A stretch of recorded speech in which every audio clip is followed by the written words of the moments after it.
فڕۆکەخانەی نێودەوڵەتی سلێمانی 14 ساڵ لەمەوبەر لە مەراسیمێکی شایستەدا لەلایەن سەرۆک مام جەلال کرایەوە کە ڕۆڵێکی سەرەکی هەبوو لە دامەزراندن و کردنەوەی فڕۆکەخانەی نێودەوڵەتی سلێمانی. ئیدی لە دوای کردنەوەی فڕۆکەخانە ئەم دامەزراوە گرنگە بووە هۆی کردنەوەی دەرگای وڵاتانی جیهان بەڕووی شاری سلێمانی و کوردستان لە ڕووی بازرگانی و ئابووری و سیاسی و کۆمەڵایەتی و گەشت و گوزار و چەندین بواری دیکە.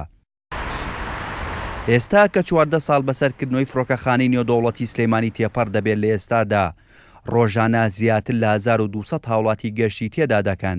هەفتانەش 140 گەشتی نێودەوڵەتی هەیە جگە لە گوندی کارگۆ کە بۆ تا ناوەندێکی بازرگانی بۆ گواستنەوەی کاڵا و شمەکە هەفتانە چەندین تۆن کاڵا و شمەکی تێدا ئاڵوگۆڕ دەکرێت لە نێوان هەرێم و وڵاتانی جیهان. ئەمە ژوای کردووە لە ڕووی بازرگانیەوە سوودێکی زۆر بە شاری سلێمانی و کوردستان بەگشتی بگەێنێت.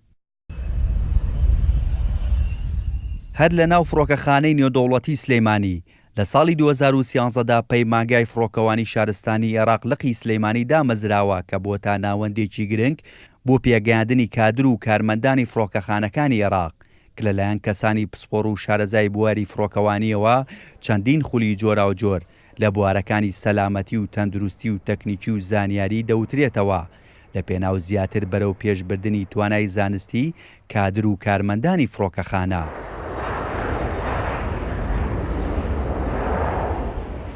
فڕۆکەخانەی نێودەوڵەتی سلێمانی توانیوێتی لەو ماوەی تەمەنی دابۆی ئەو خزمەتەی کە پێشکەشی دەکات لە بوارە جیاجیەکاندا ببێتە جێگەی توێڕوانینی ناوەندە نێودەوڵەتی و ناوخۆییەکانی عێراق.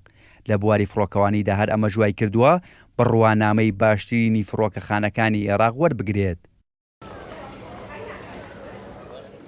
لە ئێستادا گەشتیاران و هاوڵاتیان بە گرنگی دەزانن گەشتی نێوان هەردوو فڕۆکەخانەی سلێمانی و هەولێر دەست پێ بکاتەوە چونکە ئەم گەشتە ناوخۆییانە کار ئاسانیەکی زۆر بۆ هاوڵاتیان دەکات.